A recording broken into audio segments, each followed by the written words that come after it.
Bismillah, alhamdulillah.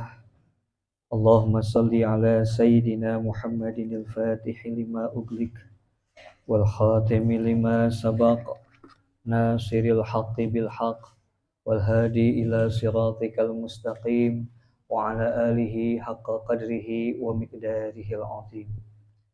Hadratil mukarramin, para alim, para ulama, para asatid wal asatidah, habaib wal habaibah, wabil khusus Abina Haji Muhammad Awan Ukaya serta keluarga dan seluruh karyawannya, juga kita semua ahli istighosah malam Kamis, yang mudah-mudahan kita semua yang hadir pada malam hari ini, semoga Allah istiqomahkan kita dalam menuntut ilmu, Allah istiqomahkan kita dalam melakukan kebaikan-kebaikan ibadah karena Allah subhanahu wa ta'ala. Allahumma amin ya Allah ya rabbal alamin.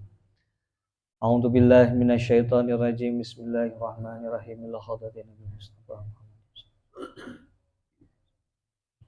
wa ila hadrati khatmul awliya radhiyallahu anhu wa yanfa'una Al-Fatihah. A'udzu billahi minasyaitonir rajim. Bismillahirrahmanirrahim.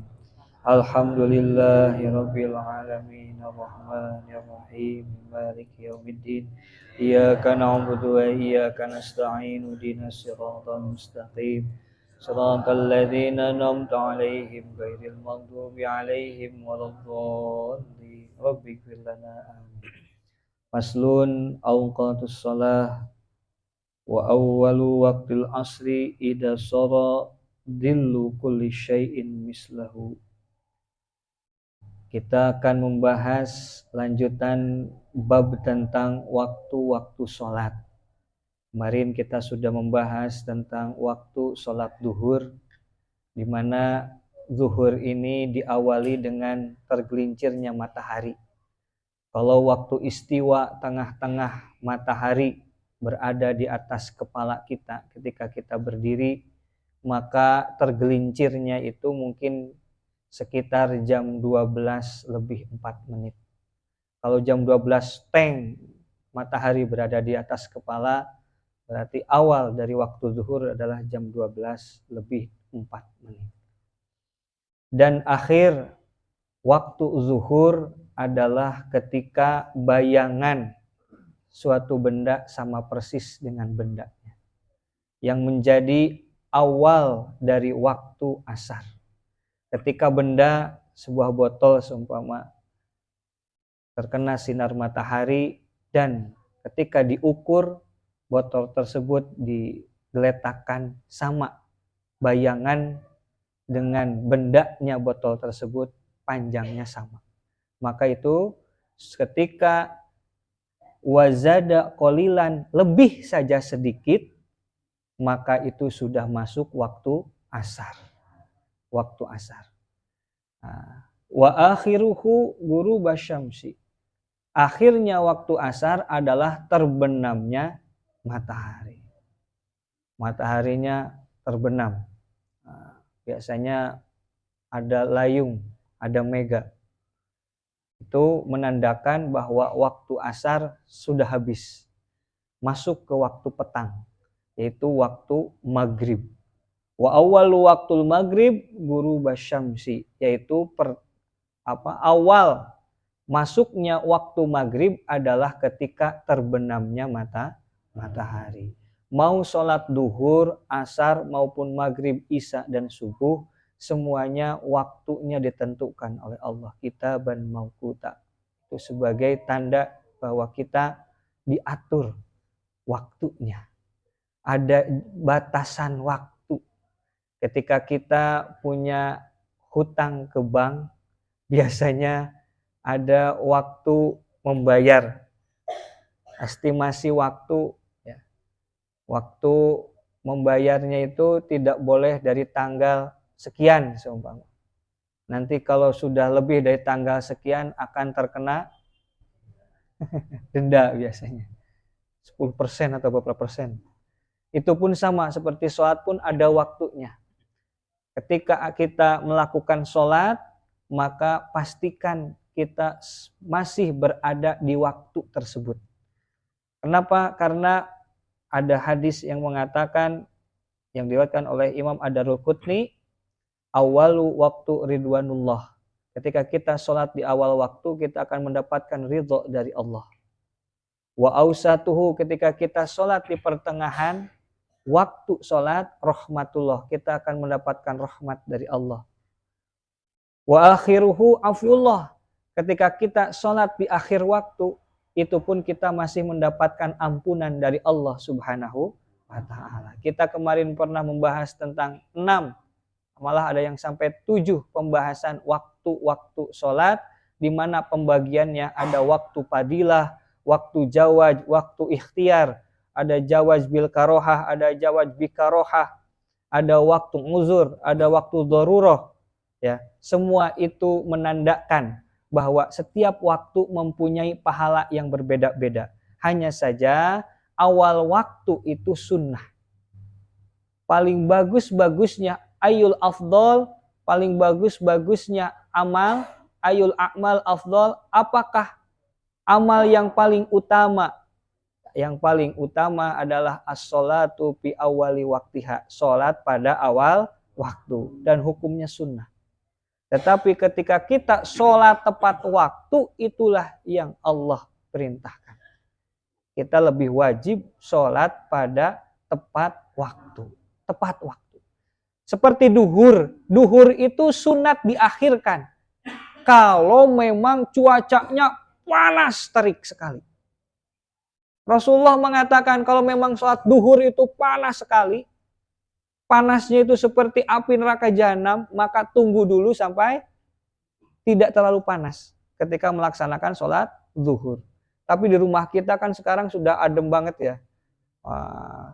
Lantainya saja granit, sumpama.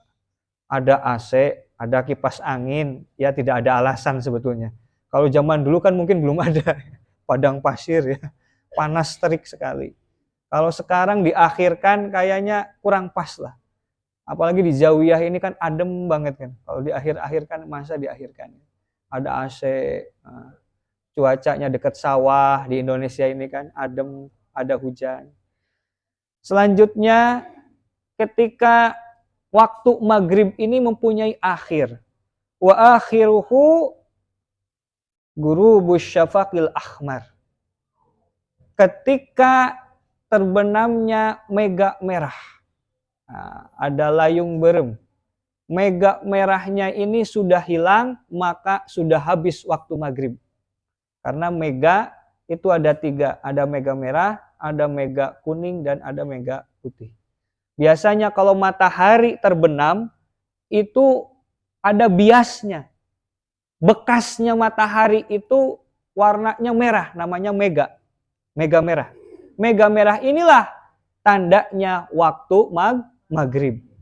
Ketika mega merahnya ini hilang, maka sudah masuk waktu isya. Sudah masuk waktu isya. Dan waktu maghrib ini kurang lebih 1 jam 8 menit. Lamanya waktu maghrib. Itu lama juga kan. Memang kalau sunat qobliyah maghrib itu ya biasanya sunat qobliyah maghrib kalau memang sudah poek, sudah gelap, ya itu langsung saja sholat maghrib lah ya. Tidak harus sunat qobliyah maghrib. Karena apa? Waktunya sangat terbatas, hanya 1 jam 8 menit. Tapi kalau masih ada waktu, ya kita lakukan sholat sunnah, walaupun ghair muakkad ya. Yang muakkadnya itu adalah ba'diyah maghrib. Kalau ba'diyah maghrib harus itu, karena tidak pernah ditinggalkan oleh Rasulullah SAW. Selanjutnya, apakah tanda masuknya waktu isya? Wa awwalu waktu isya ghurubus syafaqil ahmar.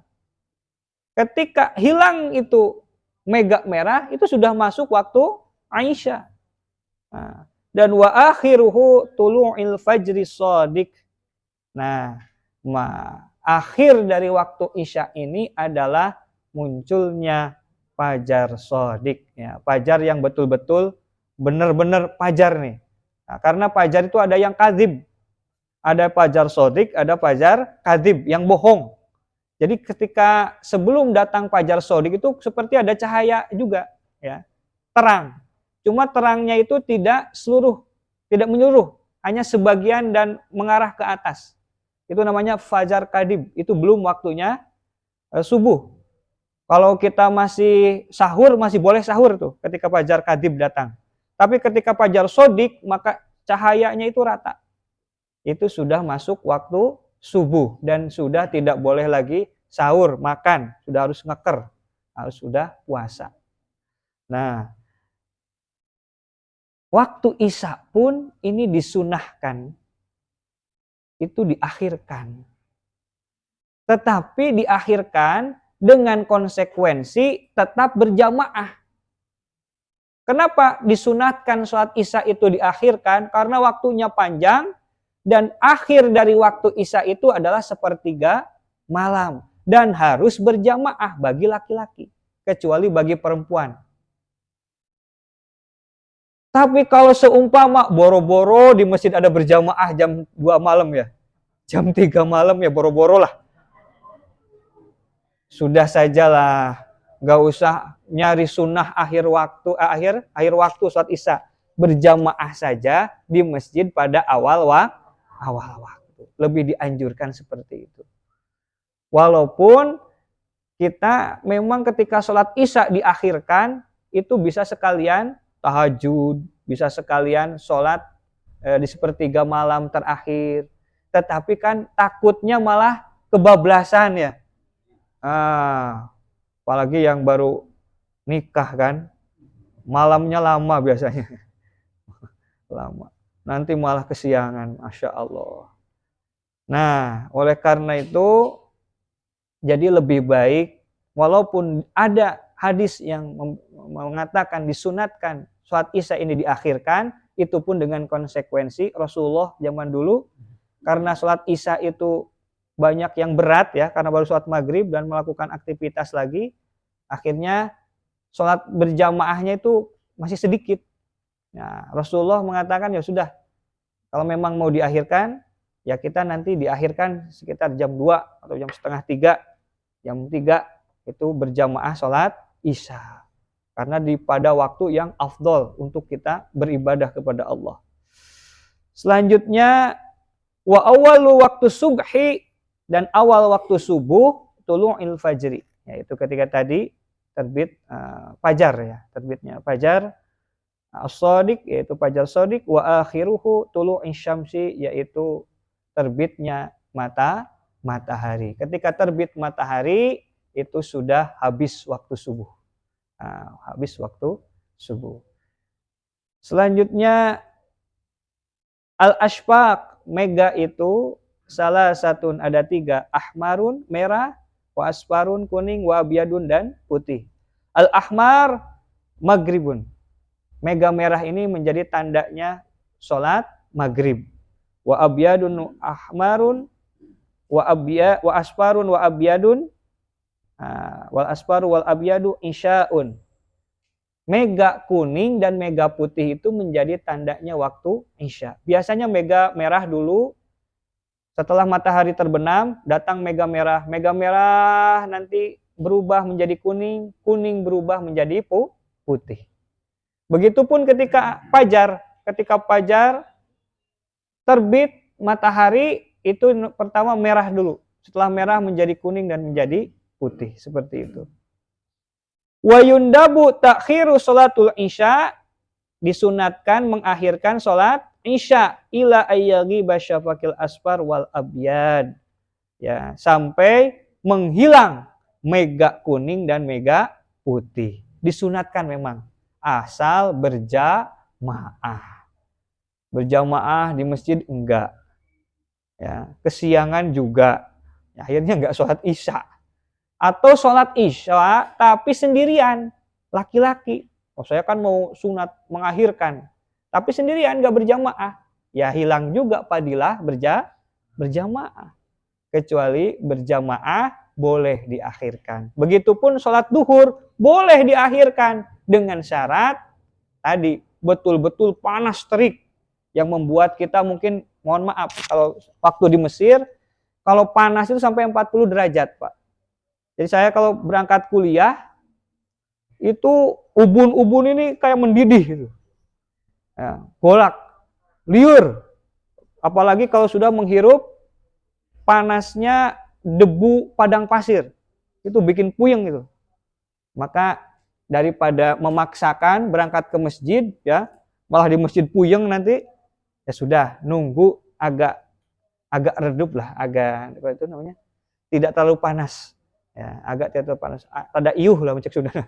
Rada iuh lah. Nah, itu pun kalau memang kondisinya sangat panas. Tapi kalau Indonesia karena tropis di dalam masih garis khatulistiwa, saya rasa Indonesia tidak ada yang sampai 45 derajat seperti di Timur Tengah lah. Di sini kayaknya 30 derajat aja masih adem lah, masih terlalu adem lah. 25 derajat itu nyaman sekali. Jadi kalaupun kita berangkat ke masjid tidak terlalu membahayakan kesehatan. Ya. Apalagi sekarang kan naik motor. Apalagi masjid hampir tiap RT sekarang ada. Kayaknya nggak usah pakai motor pun, jalan kaki berapa langkah sudah ke masjid. Jadi tidak ada alasan sholat duhur tidak pada awal waktu. Wallahu a'lam bishawab. Wallahul muwaffiq ila aqwamit thariq. Wal afu minkum. Wassalamualaikum warahmatullahi wabarakatuh.